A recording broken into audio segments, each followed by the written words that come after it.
आपको एक क्वेश्चन के हेल्प से मैं और एक एग्जांपल ले लेता हूं ताकि डोमेन रेंज आपको समझ में आ जाए। क्वेश्चन ये है कि एक रिलेशन आर है, R relation R defined in the set of integers I as follows: x y belongs to R, I double f x square plus y square equal to 9, है ना। Which of the following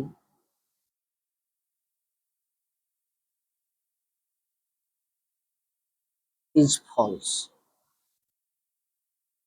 कौन false होगा ये जानना है, ठीक है। Option आपको दिए गए हैं। ऑप्शन ए है, आर जो है रिलेशन आपका जो बन रहा है वो 0,3, 0,-3, 3,0, -3,0। ऑप्शन बी है, डोमेन ऑफ आर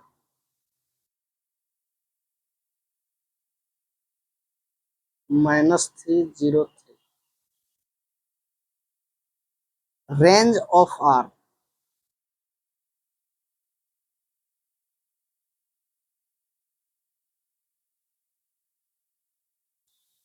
चौथा डी है, नन ऑफ दिस। ठीक है, ये आपको क्वेश्चन दिया, ठीक है। तो सबसे पहली बात कि हमें रिलेशन दिया हुआ है x, y belongs to r, जब x square plus y square equal to क्या करेंगे 9, है ना। तो आपका रिलेशन में क्या क्या आ सकता है, देखो।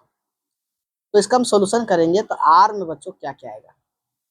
जैसे अगर मैं 0,3 की बात करूं, क्या पहला ऑप्शन होगा 0,3 की बात करूं, क्या रिलेशन में है तो 0,3 रिलेशन में है, क्योंकि 0 का स्क्वायर प्लस 3 का स्क्वायर 9 के बराबर। 0-3 भी है, 3,0 भी है, और -3,0 भी। क्या इसके अलावे और भी क्या हो सकता है क्या, जरा सोचो। X square plus y square equal to 9 अगर मैं करूं सेट ऑफ इंटीजर में कहीं भी, तो देखो एक्स स्क्वायर अगर देखो तो 9 माइनस वाई स्क्वायर, तो y की वैल्यू अगर मैं 0, इंटीजर आना चाहिए, y की वैल्यू अगर मैं 0 लेता हूं तो एक्स स्क्वायर बराबर 9, तो x की वैल्यू +-3 आएगा। इसका मतलब कि हमारे पास क्या क्या आएगा, 30 आएगा, -30 आएगा, है ना। अगर y की वैल्यू अगर हम 1 या 2 ले लेते हैं, 1 लेंगे तो y का वैल्यू अगर 1 लेंगे तो एक्स स्क्वायर की वैल्यू 8 आएगी। इसका मतलब x की वैल्यू +-√8 आएगा, और √8 इंटीजर नहीं है तो ये हमारा सोल्यूशन में नहीं है, ये गया। इसी तरह से y इक्वल टू 2 लेने से काम नहीं चलेगा, फिर y इक्वल टू 3 लेंगे तो क्या होगा, y इक्वल टू 3 लेंगे तो एक्स स्क्वायर इक्वल टू 0, है ना। तो x की वैल्यू +-0 ले सकते हैं तो 0 ही आएगा, है ना। तो 0 से एक बार 3, 0 -3, 3,0 -3,0, तो ये चांसेस हो। इसका मतलब कि जो पहला ऑप्शन है हमारा वो सही है, यही हमारा रिलेशन है। अब जब रिलेशन मिल गया तो डोमेन पहला कंपोनेंट होता है, तो डोमेन में देखो 0, 3 ही और -3, तो मैंने कि -3, 0, 3, ठीक है। तो डोमेन हमारा 3 आएगा, -3, 0, 3। रेंज में सेकेंड एलिमेंट देखते हैं, सेकेंड एलिमेंट कौन कौन है, 3, -3, 0, तो ये भी सही है, ये भी सही है। तो फॉल्स में कौन आएगा, नन ऑफ दीज, है ना। तो फॉल्स में क्या आ जाएगा, नन ऑफ दीज, बाकी तीनों क्या है, सही है। तो इस टाइप से हम लोग इसको पता कर सकते हैं, ठीक है। ये क्या था रिलेशन के बारे में, लेकिन क्लास 12 में ना हम लोग को जो पढ़ना है वो पढ़ना है टाइप्स ऑफ रिलेशन।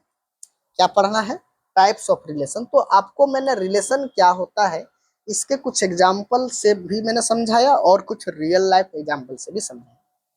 अब हम लोग जानते हैं बच्चों कि रिलेशन में और क्या क्या इसमें हम लोग को जानना है, टाइप्स ऑफ रिलेशन, है ना। टाइप्स ऑफ रिलेशन, अगर इससे आप अगर दिक्कत है तो एक दो एग्जांपल और ले लेते हैं, काहे कि रिलेशन भी थोड़ा सा समझ में आना चाहिए। तो ऐसा करते हैं हम लोग, एक दो क्वेश्चन और ले लेते हैं, ठीक है, रिलेशन से। जैसे एक अच्छा क्वेश्चन लिया जाए, हाँ, रिलेशन से एक और क्वेश्चन मैं आप लोग को बता रहा हूँ। क्वेश्चन ये है, बोला है कि एक रिलेशन आर है on N, R is a relation on N, N मतलब नेचुरल नंबर, ठीक है, गिवन बाय, जो कि दिया हुआ है, R equal to x comma y such that 4x plus 3y equal to 20, ऐसा। Which of the following belongs to R, ठीक है, विच ऑफ द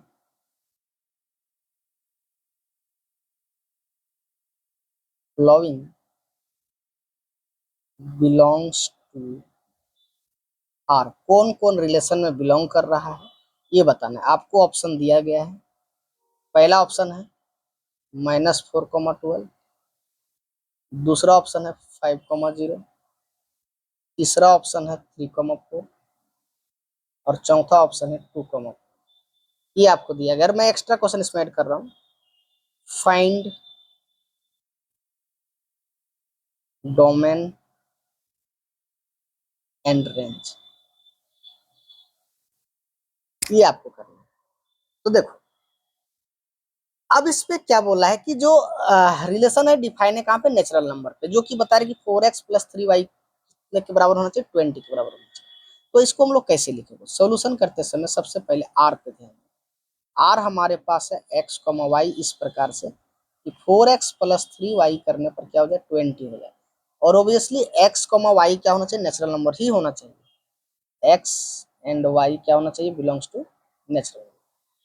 तो भाई आप इसको ना ऐसे करो, सबसे पहले इसको एलिमेंट्स को लिखना पड़ेगा। तो 4x plus 3y is equal to 20 है, तो बताओ 4x की वैल्यू कितनी हो जाएगी, 20 माइनस 3y। तो x की वैल्यू कितनी हो जाएगी, 20 माइनस 3y अपॉन 4। आपको ना y की वैल्यू क्या लेना है, नेचुरल नंबर लेना है, n लेना है, और बदले में भी x भी हमें क्या चाहिए, n चाहिए। इसका मतलब y की वैल्यू 1 ले सकते हो, y की वैल्यू 2 ले सकते हो, y की वैल्यू 3 लिख सकते हो, y की वैल्यू 4, ये सब ले सकते हो। आप देखो कौन कौन इस रिलेशन को सेटिस्फाई करेगा, कौन कौन ये रिलेशन को सेटिस्फाई करेगा, ताकि x भी हमारा क्या आ जाए, नेचुरल नंबर आ जाए। अगर मैं x की वैल्यू 1 लिया बच्चों, तो x की वैल्यू 1 लिया तो 20 में से 3 जाएगा, तो बचेगा आपका 17। तो 17/4, x की वैल्यू 17/4, ये नहीं चलेगा। क्यों नहीं चलेगा, क्योंकि ये नेचुरल नहीं है। अगर मैंने 2 ले लिया तो 20 में से 6 गया, 20 में से 3 दूनी 6, 14, 14/4, ये भी नहीं चलेगा।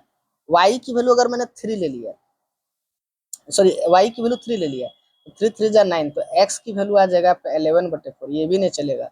4 ले लिया, तो 4 लिया तो क्या आएगा, 4 तिया 12, तो 12, 20 में से 12 गया तो 8, 8/4 मैंने 2, ये चलेगा। माने कि 4,2 रिलेशन में आएगा, 4,2 आएगा। और कुछ आ सकता है क्या, देखो तो x की वैल्यू 5 इसी तरह से नहीं चलेगा, ये भी नहीं चलेगा, है ना। केवल क्या चल रहा है, अभी 4 चल रहा है। क्या 6 चलेगा, 6 3 जा 18, 2 आएगा, 2/4, 1/2, ये भी नहीं चलेगा।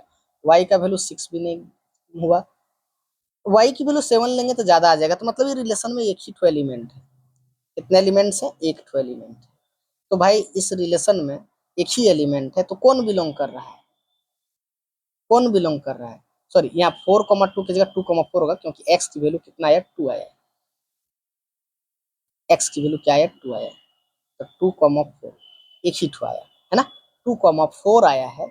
इसका मतलब ये डी हमारा बिलोंग करेगा। अगर डोमेन की बात करें तो डोमेन 2 ही होगा, और रेंज क्या हो जाएगा, ये हमारा डोमेन हो जाएगा, और रेंज हमारा क्या हो जाएगा, 4 हो जाएगा। एक ही ठो एलिमेंट है हमारा रिलेशन में, है ना। तो इस टाइप से जो आपका ऑप्शन बन रहा था, वो ऑप्शन कौन सा होगा, डी हो जाएगा बच्चा, ठीक है। ये चीज आपको ना समझ में अच्छे से आ रहा होगा। अब आगे देखते हैं हम लोग, अब हम लोग बात करने वाले हैं टाइप्स ऑफ रिलेशन में। जिसमें से 3 रिलेशन आपके ओबियस हो जाते हैं, बाकी 3 रिलेशन जो काम के हैं, जो आपके एग्जाम में आए, है ना। तो पहला जानेंगे बच्चों टाइप्स ऑफ रिलेशन में वॉइड रिलेशन। ये वॉइड रिलेशन क्या होता है, इसको हम लोग सबसे पहले लिख लेते हैं डेफिनेशन, फिर बात करते हैं, ठीक है। अब जैसो देखो यहाँ पे ना, जब टाइप्स ऑफ रिलेशन की बात आएगी तो वहां पे जैसे मैंने ए रिलेशन 2 टाइप का ये हम लोग डिफाइन करेंगे। रिलेशन एक होगा ए टू बी, और एक तो रिलेशन डिफाइन होता है ए टू ए इटसेल्फ, इसको कहते हैं। इसको कहते हैं रिलेशन ए टू बी, और इसको कहते हैं रिलेशन ए टू ए, माने कि इस केस में ए क्रॉस बी होगा, तो इस केस में ए क्रॉस ए होगा। और टाइप्स ऑफ रिलेशन में आपको ए क्रॉस ए ही देखने को मिलने वाला, ये वाला इटसेल्फ, है ना। तो इसको कहते हैं रिलेशन ऑन सेट ए। इसको क्या पढ़ते हैं, इसको पढ़ते हैं रिलेशन ऑन सेट ए, और इसको क्या पढ़ते हैं, relation on set A to B. तो दोनों में डिफरेंस आपको समझ में आना चाहिए। अब जो हम लोग पढ़ने वाले हैं टाइप्स ऑफ रिलेशन, तो उसमें हम लोग केवल क्या देखेंगे, रिलेशन ऑन सेट ए देखेंगे। तो वॉइड रिलेशन क्या होता है, पहले इसको मैं डेफिनेशन लिख लेता हूँ। तो वॉइड रिलेशन में क्या होता है कि let A B a non empty set, then phi जो होता है ना, फाई हमेशा क्या होता है, सबसेट होता है ए क्रॉस ए का। जैसे अगर मैं ए का सबसेट निकालता हूँ तो सबसे पहले फाई आता है और एक ए आता है। फाई और ए हमेशा क्या होता है, सबसेट होता है किसी भी सेट का। तो फाई भी क्या है, सबसेट है ए क्रॉस ए का। And it is follow that, and it is follows that I is a relation on A, which is called, इसको क्या कहते हैं, void relation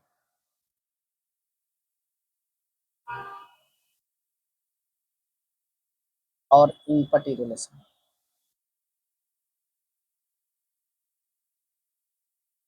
इसको empty relation भी कहते हैं, है ना।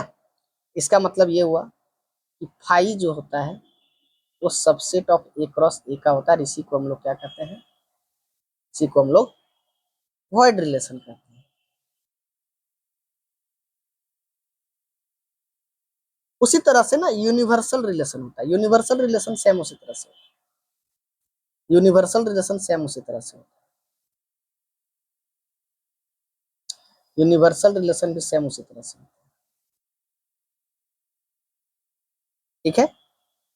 यूनिवर्सल रिलेशन सेम उसी तरह से होता है। देखो क्या होता है इसमें समझो, मैं इसको डेफिनेशन लिखता हूँ, तीनों ऑब्वियस है, कोई डरने की कोई बात नहीं है, ठीक है। जो इंपॉर्टेंट है उसके बारे में डिस्कशन करूंगा। Let A B a non empty set, then A cross A जो होता है ना वो सबसेट होता है ए क्रॉस ए। ये तो ऑब्वियस है, ये तो होना ही है। And it is follows that, and it is follows that, मतलब ए क्रॉस ए में जितने सारे एलिमेंट्स होंगे वो रिलेशन में आ जाएंगे, तो वो हमेशा हमेशा क्या कहलाता है, वो यूनिवर्सल रिलेशन कहलाता है। A cross A is a relation on set A, which is called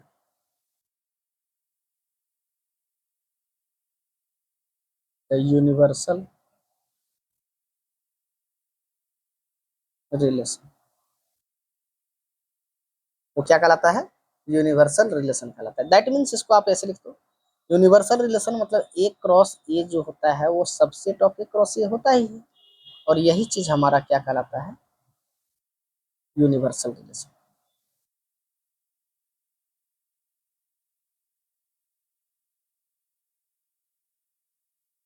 क्या कहलाता है, यूनिवर्सल रिलेशन। ओके।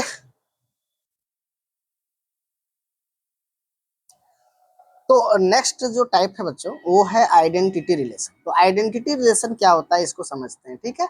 इसको हम लोग ना आई से डिनोट करते हैं, इसको आई ए भी कहते हैं, ठीक है। अब देखो इसका डेफिनेशन पहले लिख लो, फिर उसके बाद आपको चीजें समझ में आएगा जैसे क्या होता है आइडेंटिटी रिलेशन। हम एक को आइडेंटिटी रिलेशन कब कहेंगे, है ना। तो इसको लिख लेते हैं कि ए इज द रिलेशन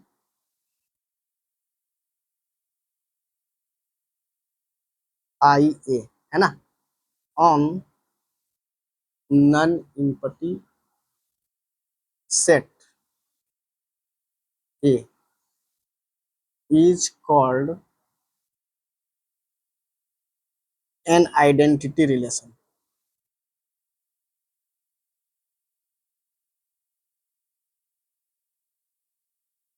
है ना। ये तभी होगा if every element of A is related to itself only। ये आपको ध्यान देना कि, और इसको हम सिंबल से कैसे लिखेंगे, आई ए इक्वल टू, एक रिलेशन है A A such that A belongs to, मतलब जितने सारे एलिमेंट सेट ए के होंगे वो सारे एलिमेंट खुद से ही रिलेट करने चाहिए, खुद से ही रिलेट करना चाहिए, तभी वो आइडेंटिटी रिलेशन होगा, है ना। याद रखना कि खुद से ही रिलेट करना चाहिए, केवल केवल ही अपने से ही रिलेट करना चाहिए, तब उसको हम क्या कहेंगे, आइडेंटिटी रिलेशन। अब देखो मैं कुछ एग्जांपल से समझाता हूँ उसको। एग्जांपल आपके सामने ले रहा हूँ। जैसे अगर मैं यहाँ पे एक सेट ए कंसिडर किया 1 2 3 और एक रिलेशन ए डिफाइन किया, आइए, तो ये 1 1 से रिलेट होना चाहिए, 2 2 से रिलेट होना चाहिए, 3 3 से रिलेट होना चाहिए। ये हमारा आइडेंटिटी रिलेशन होगा। इसमें क्या हुआ कि केवल जो सेट ए के एलिमेंट है वो खुद से ही रिलेट है, इसके अलावा और किसी से रिलेट नहीं है। जैसे 1 1 से रिलेट है, 2 2 से रिलेट है, 3 3 से रिलेट है। अगर ऐसा पाया जाता है तो इसको हम लोग क्या कहते हैं, आइडेंटिटी रिलेशन कहते हैं, है ना। और जो वॉइड रिलेशन होता है और यूनिवर्सल रिलेशन होता है, नोट करके लिख लेना, void relation and identity relation, sorry, universal relation,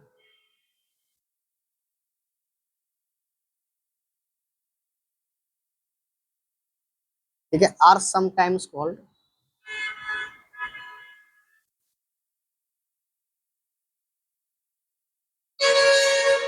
trivial relation. Trivial relation, ये क्या कहलाते हैं, ट्रिवियल रिलेशन, ठीक है। तो आइडेंटिटी रिलेशन पे ध्यान रखना है कि जो खुद से रिलेट करे, जो खुद से रिलेट करे उसी को हम लोग क्या कहेंगे, आइडेंटिटी रिलेशन कहेंगे, उसी को हम लोग क्या कहेंगे, आइडेंटिटी रिलेशन कहेंगे। अब आता है रिफ्लेक्सिव। आगे हम लोग क्या जानेंगे, रिफ्लेक्सिव। यहाँ से आपका इंपॉर्टेंट होता है, आप यहाँ से आपको हर एक चीज को समझना है ना। रिफ्लेक्सिव क्या होता है पहले इसके बारे में हम लोग लिख लेते हैं। जैसे कोई भी रिलेशन को हम रिफ्लेक्सिव तभी कहेंगे, है ना, यहाँ पे ध्यान देना है, relation R on set A is said to be reflexive, इसको हम रिफ्लेक्सिव कहेंगे if every elements of A is related to itself।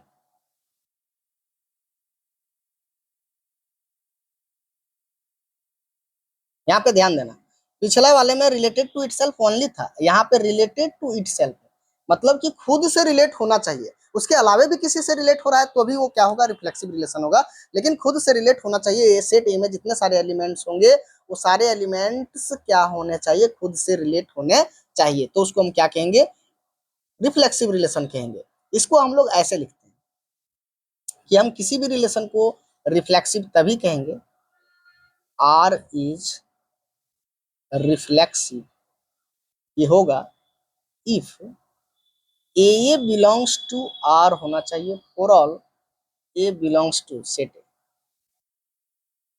इसका क्या मतलब होता है, इसको एक एग्जांपल से समझो। जैसे मैं एक एग्जांपल लिया सेट ए में 1 2 3 इसके एलिमेंट्स, और एक रिलेशन मैंने डिफाइन किया R1 और एक रिलेशन डिफाइन किया R2।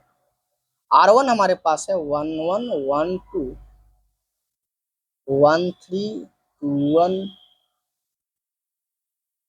ऐसे करते हैं 1 1 2 2 3 3 2 3 1 3, ऐसे। और एक रिलेशन मैंने लिया 1 1 2 2 2 3 1 3, ऐसा ले। ठीक है।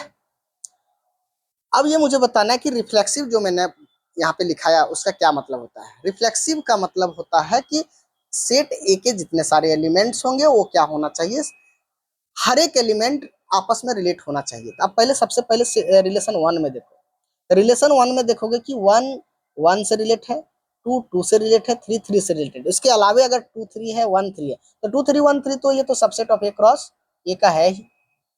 इसका मतलब ये हमारा क्या कहलाएगा, रिफ्लेक्सिव कहलाएगा। अब यहाँ पे देखोगे वन वन है, टू टू है, टू थ्री है, वन थ्री है, लेकिन यहाँ पे जो एलिमेंट थ्री है ना वो खुद से रिलेट नहीं है। इसका मतलब ये रिफ्लेक्सिव नहीं होगा, ये रिफ्लेक्सिव होगा, ये नॉट रिफ्लेक्सिव होगा। बस यही देखना है ना। इसका मतलब कि सर अगर मैं एक R3 ले लेता, R3 अगर मैं ऐसा कर देता 1 1 2 2 3 3, क्या ये रिफ्लेक्सिव होगा? तो बच्चों ये रिफ्लेक्सिव बिल्कुल होगा, ये रिफ्लेक्सिव होगा, लेकिन ये आइडेंटिटी भी होगा। ये क्या होगा, आइडेंटिटी भी होगा। मतलब जितने सारे आइडेंटिटी रिलेशन होंगे ना वो रिफ्लेक्सिव होंगे, बट जो रिफ्लेक्सिव होगा वो जरूरी नहीं कि वो क्या हो, आइडेंटिटी हो। बस रिफ्लेक्सिव का यही मतलब होता है। यहाँ नोट में आप लिख सकते हो, अगर आइडेंटिटी एलिमेंट क्या होगा वो रिफ्लेक्सिव होगा, बट रिफ्लेक्सिव जो है वो आइडेंटिटी नहीं होगा। तो यहाँ लिखेंगे the identity relation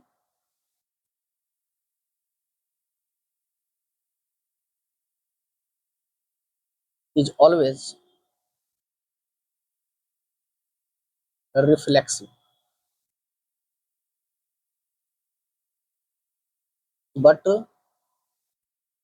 but it converse need not be, तो जरूरी नहीं कि इसका कन्वर्स क्या हो, सही हो। दूसरी बात, जो यूनिवर्सल रिलेशन और नॉन वॉइड सेट क्या होता है, रिफ्लेक्सिव होता है ना। The universal relation on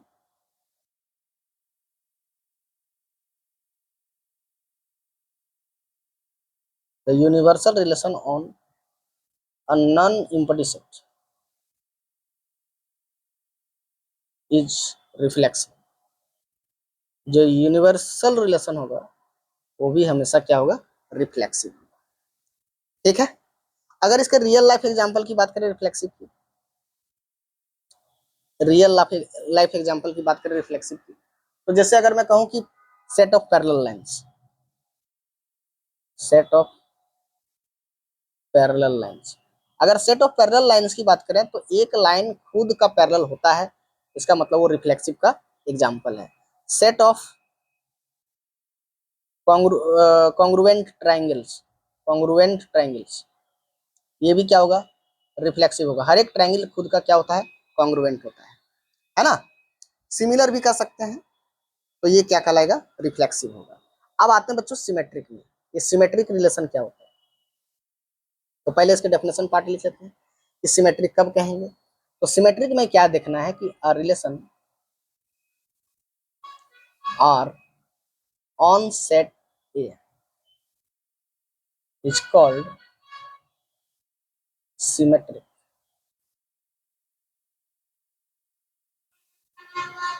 relation if x comma y belongs to R अगर है, इसका मतलब वाई कॉमा एक्स भी क्या होगा, बिलोंग्स टू आर। इसको क्या मतलब क्या कहना चाह रहा है, अगर जैसे कोई एक्स या फिर इसको ऐसे लिखो, ए बी टाइप का ही लिख दो। जैसे मैं लिखूं कि अगर A B belongs to R है, इसका मतलब उसका बी ए भी क्या होना चाहिए, बिलोंग्स टू आर होना चाहिए, जस्ट उसका रिवर्स। तब हम कहेंगे कि वो क्या होगा, रिफ्लेक्सिव होगा। इसको ऐसे भी लिखते हैं। और अगर ए रिलेटेड टू बी है, दैट इम्प्लाइज बी भी रिलेट करना चाहिए किससे, ए से रिलेट करना चाहिए, है ना। तब हम कहेंगे कि दिया गया जो रिलेशन है वो सिमेट्रिक है। जैसे मैं एग्जांपल से समझाता हूँ इसको भी। हमेशा याद रखना कि अगर ए बी है तो बी ए होना चाहिए। जैसे एक मेरे पास ए है 2 3 4, एक रिलेशन R1 है 2 3 3 2, एक R2 है 2 3 3 2 3 4 4 3 और 2 4, ऐसा। अब मुझे बताना है कि सिमेट्रिक है कि नहीं है। पहला की बात करो, सर अगर ए बी टाइप का है तो बी ए होना चाहिए, मैंने 2 3 है तो 3 2 होना चाहिए, तो ये तो है, इसका मतलब ये सिमेट्रिक होगा। जैसे इसमें देखो 2 3 बिलोंग्स टू आर है, इसका मतलब 3 2 भी क्या होना चाहिए, बिलोंग्स टू आर होना चाहिए, तो ये दोनों है, इसका मतलब ये क्या होगा, सिमेट्रिक होगा। इसमें देखो 2 3 है तो 3 2 भी है, ये ठीक है। 3 4 है तो 4 3 है, ये भी ठीक है। 2 4 है तो 4 2 होना चाहिए था, लेकिन इसमें नहीं है, इसका मतलब ये सिमेट्रिक नहीं होगा, ये हमारा क्या होगा, सिमेट्रिक रिलेशन हो जाएगा। अगर मैं डेफिनेशन से एग्जांपल की बात करूं, प्रैक्टिकल एग्जांपल की, अगर मैं कहूं कि परपेंडिकुलर ऑफ लाइन है ना, टू परपेंडिकुलर ऑफ परपेंडिकुलर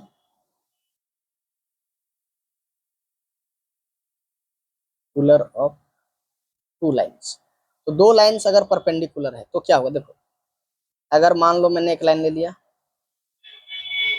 ऐसा, एक लाइन ऐसे ले ली, ठीक है,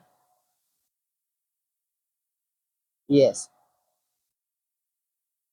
ये लाइन L1 है, ये लाइन L2, तो अगर L1 परपेंडिकुलर L2 के है तो L2 भी तो परपेंडिकुलर L1 के है, L2 भी तो परपेंड L1, इसको पूरा ये खींच दो ऐसे, ठीक है, तो L2 भी क्या है, परपेंडिकुलर L1 की है, इसका मतलब ये आपस में क्या है, सिमेट्रिक है। पैरेलल भी होगा तो भी होगा, कॉन्ग्रुएंट में भी होगा, सिमिलर में भी होगा, और इस टाइप से एग्जांपल हम लोग ले सकते हैं, है ना। अब एक लास्ट बचता है ट्रांजिटिव। आज मैं सारे डेफिनेशन कंप्लीट करूंगा, फिर उसके बाद में जो है सो प्रॉब्लम की, यहाँ पे प्रॉब्लम जब तक नहीं करेंगे आप क्लियर नहीं होगा, फिर प्रॉब्लम के सेक्शन पे आएंगे हम लोग। आज का केवल हम लोग का क्या है कि इसके डेफिनेशन को समझते हैं। ट्रांजिटिव का क्या होता है समझना, ट्रांजिटिव इंपॉर्टेंट है।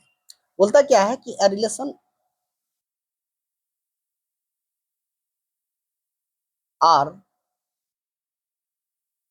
is called a transitive relation if AB belongs to R अगर है and BC belongs to R, तो इसका मतलब AC भी होना चाहिए। अब ध्यान रहे, अगर ऐसा है तभी ऐसा होगा। अगर AB और BC दोनों किस पे है, R पे है। अगर AB बिलोंग्स टू R है और BC बिलोंग्स टू R है तो AC होना चाहिए। और अगर AB टाइप का है और B से रिलेट करने वाला फिर दोबारा नहीं मिल रहा है तो फिर हम उसको क्या कहेंगे, सीधे ट्रांजिटिव कहेंगे। अगर ऐसा है माने A अगर रिलेट कर रहा है B से और B रिलेट कर रहा है C से, तभी A रिलेट करने वाला क्या होना, C से रिलेट करने वाला होना चाहिए, और ABC बिलोंग करेगा कहाँ पे, तब हम कहेंगे कि वो क्या है, ट्रांजिटिव है, अदरवाइज ट्रांजिटिव नहीं होगा, है ना। जैसे एक एग्जांपल से समझते हैं इसको। अगर सेट ए में 1 2 3 हमारे पास एलिमेंट है और मैं एक रिलेशन R ले रहा हूँ, R हमारे पास 1 2 2 1 1 1, एक R1 ले रहा हूँ 2 2 2 3 3 2 3 3, ऐसे। अब देखो यहाँ पे देखो, A1 जो है वो 2 से रिलेट कर रहा है और 2 जो है 1 से रिलेट कर रहा है। This is A and this is B, this and B, this and C, इसका मतलब 1 1 से रिलेट करने वाला होना चाहिए, तो यहाँ पे है ना। फिर आगे हम चेक नहीं करेंगे, ये हमारा क्या होगा, ट्रांजिटिव होगा। लेकिन और कोई ऐसा रहता तो फिर हम चेक करते, जैसे यहाँ पे देखो 2 1 से रिलेट कर रहा है, 1 1 से रिलेट कर रहा है, तो 2 1 से रिलेट कर रहा है, 1 1 से रिलेट कर रहा है, तो 2 1 से रिलेट करने वाला होना चाहिए। तो 2 1 तो यहाँ पर है, 2 1 तो यहाँ पर है, तो ये क्या होगा, क्या होगा ये क्या होगा, तो ये ट्रांजिटिव होगा, है ना। अब इसकी बात करता हूँ कि जैसे 2 2 से रिलेट कर रहा है और 2 3 से रिलेट कर रहा है, तो 2 3 से रिलेट करने वाला होना चाहिए, तो 2 से 3 रिलेट करने वाला ये तो खुद है, ठीक है सर। 2 3 से रिलेट कर रहा है, 3 2 से रिलेट कर रहा है, तो 2 से 2 रिलेट करने वाला है, ये भी ठीक है सर, है ना। अब देखो यहाँ से देखो 2 3 से रिलेट कर रहा है, 3 3 से रिलेट कर रहा है, तो 2 3 से रिलेट करने वाला होना चाहिए, है सर, ठीक है सर। इसका मतलब ये भी क्या होगा, ये भी क्या होगा, ट्रांजिटिव।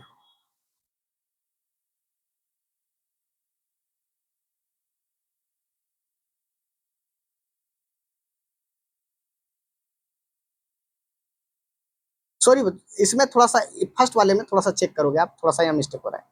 अब एक चीज और देखो, आर में क्या है हमारे पास, आर में क्या है, आर में है 1,2 2,1 1,1, है ना, अच्छे से चेक करना है। अब एक चीज देखो, ये दोनों में अगर देखेंगे 1 2 से रिलेट कर रहा है और 2 1 से रिलेट कर रहा है, तो मतलब 1 1 होना चाहिए, 1 1 होना चाहिए, तो 1 1 है, तो ये ठीक है। अगर मैं कहूँ कि अगर मैं कहूँ कि 2 1 और 1 1, तो 2 1 होना चाहिए, तो 2 1 है सर, ठीक है ना। फिर 2 1 और 1 2 की बात करो, 2 1 और 1 2 की बात करो, तो ये एलिमिनेट होगा, तो 2 2 होना चाहिए था, तो 2 2 इसमें नहीं है, 2 2 does not belongs to R, इसीलिए ये ट्रांजिटिव नहीं होगा, नॉट ट्रांजिटिव, है ना।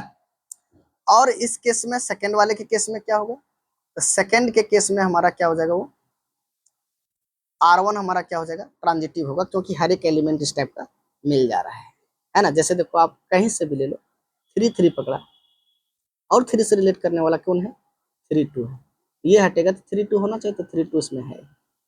इस टाइप से हम कह सकते हैं कि जो R है वो हमारा नॉट ट्रांजिटिव हुआ, नॉट ट्रांजिटिव, बाकी ये दोनों क्या होगा, ट्रांजिटिव होगा।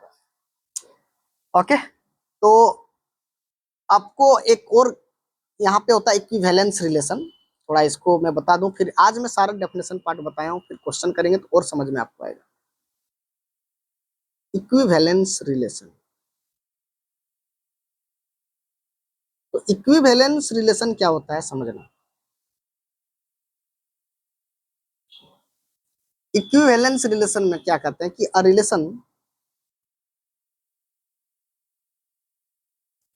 Are on set A is called an equivalence relation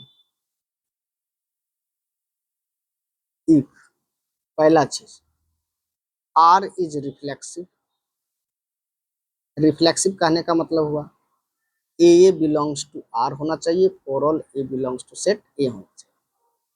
are is symmetric, इसका मतलब अगर A B belongs to R है तो बी ए भी बिलोंग्स टू क्या होना चाहिए, आर होना चाहिए, for all A B belongs to. R transitive कब होगा, अगर A B belongs to R और B C belongs to R है, तो डेफिनेटली ए और सी भी होना चाहिए, तभी होगा, और अगर ये ऐसा नहीं है तो फिर वो कोई दिक्कत नहीं। For all A B C belongs to R, तब इस केस में हम क्या कहेंगे, अगर ये तीनों चीज फॉलो करता है तो हम उसको कहेंगे R is an equivalence relation, ठीक है। तो इक्विवेलेंस रिलेशन काफी इंपॉर्टेंट है, और यूनिवर्सल रिलेशन जो होता है ना वो हमेशा क्या होता है, इक्विवेलेंस रिलेशन होता है। आज आपको मैंने सारा डेफिनेशन पार्ट बताया है, इससे रिलेटेड कम से कम हम 10 क्वेश्चन आपको कराएंगे, तो 10 क्वेश्चन कराने से आपका जो रिलेशन का जो टॉपिक है ना वो आपको समझ में आ जाएगा, ठीक है। तो आज इतने रखते हैं, बाकी आप लोग जितने बच्चे से सारे स्टूडेंट से निवेदन है कि आप अगर चैनल में नए होंगे तो जरूर सब्सक्राइब कर लीजिएगा, और ये हमेशा आपको इस चीज़ पे बेनिफिट मिलने वाला है। बहुत बहुत धन्यवाद सर।